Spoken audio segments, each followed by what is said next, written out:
kamaster, nandito kami ngayon sa STP at naglagay kami ng spotlight para tutukan namin yung panel board ng ilaw at patuyuin ito mga kamaster, at nag-moist at saka medyo binaha kasi ng konti yung flooring, pero hindi naman naabot yung control, yung flooring lang mga kamaster. At ayan, nilagyan ko rin ng blower para madaling matuyo mga kamaster.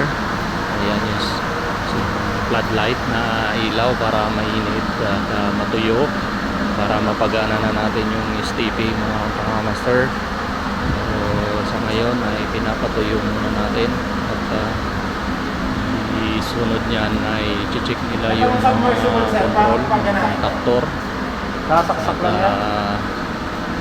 yung mga breaker kasi nag-moist kasi mainit po dito sa mga kamaster STP. Ayan nagmo-moist yung panel kasi ilang araw na hindi namin pinagana, gawa nga ng nag-backflow yung tubig, pero hindi naman na inabot yung control. Yung naabot lang is yung iba na nasa baba. Kaya yan mga kamaster, tinutukan ko ng spotlight at saka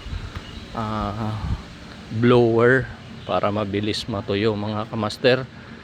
Ayan, basa yung flooring at nag-moist yung control. So ayan, nakatutok na mga kamaster yung blower at yung spotlight. Ayan siya mga kamaster, para mabilis po siyang matuyo.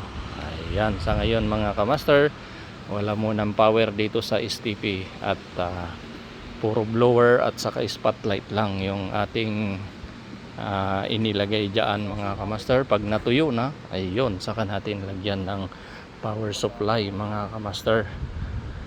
Ayan nakatutok yung blower, malakas po yan. Tapos yung mercury na spotlight, mainit yun. Ayan siya mga kamaster.